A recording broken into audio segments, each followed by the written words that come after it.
কেমন আছো সবাই? আমি মধুমিতা। আমার রান্নাঘরে তোমাদের সবাইকে স্বাগত। আজকে আমি তোমাদের করে দেখাবো ডাবের শাঁস দিয়ে চিংড়ি মাছ ভাপা। এই রান্নাটা করার জন্য নারকেল নিলে কিন্তু চলবে না।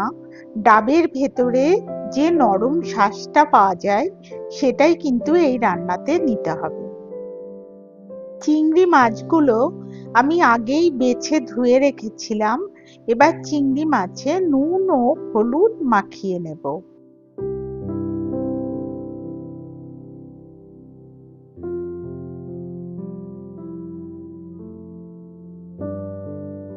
চামচ দিয়ে ডাবের ভেতরের যে পাতলা শাঁসটা সেটা একটা বাটির মধ্যে তুলে নেব।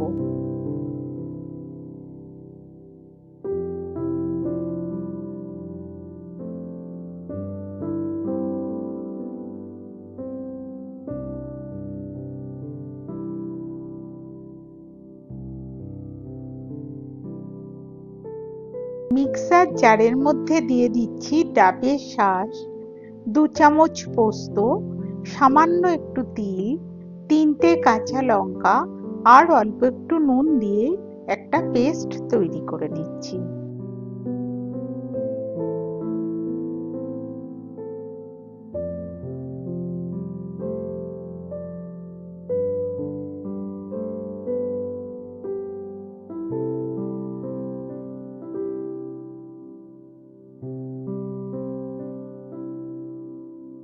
কড়াইতে সর্ষের তেল দিয়ে নুন হলুদ মাখানো চিংড়ি মাছগুলো সামান্য একটু তেলের ভেতর এপিট ওপিট করে নেব।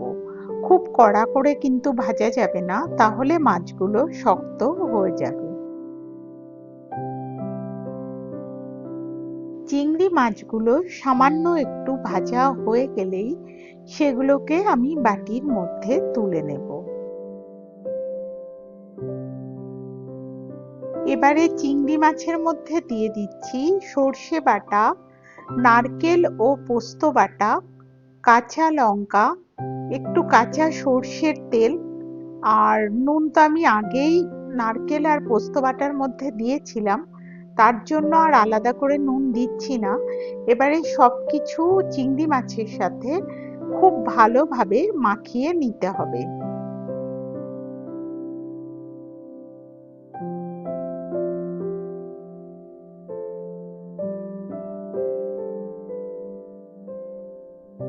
এর ভেতরে আলাদা করে আর কোনো জল দিচ্ছি না।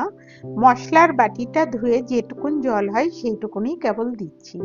দিয়ে এই জলটাকেও চামচের সাহায্যে খুব ভালোভাবে এর মধ্যে মিশিয়ে নেব। কড়াইতে আমি গরম জল বসিয়েছিলাম। গরম জলের মধ্যে একটা স্ট্যান্ড বসিয়ে দিয়েছি। এবার জলটা ফুটতে আরম্ভ করলে এর ভেতরে এই বাটিটা মুখ বন্ধ করে আমি স্টিমে বসিয়ে দেব 15 মিনিটের জন্য।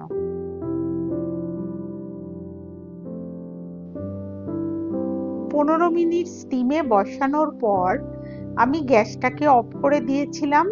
এবার তারপর বাটিটা ঠান্ডা হওয়ার পর আমি তোমাদের এটা নামিয়ে দেখাচ্ছি। হয়ে গেছে ডাবের শাঁস দিয়ে চিংড়ি ভাপা। এবারে তোমাদের আমি বাটিটা খুলে দেখাচ্ছি যে রান্নাটা দেখতে কেমন হয়েছে। রান্নাটা খেতে কিন্তু খুব ভালো লাগে আর খুব কম সময়েও হয়ে যায়। আজ এখানেই শেষ করছি। রেসিপিটা যদি তোমাদের ভালো লাগে তাহলে একটা লাইক করে দিও।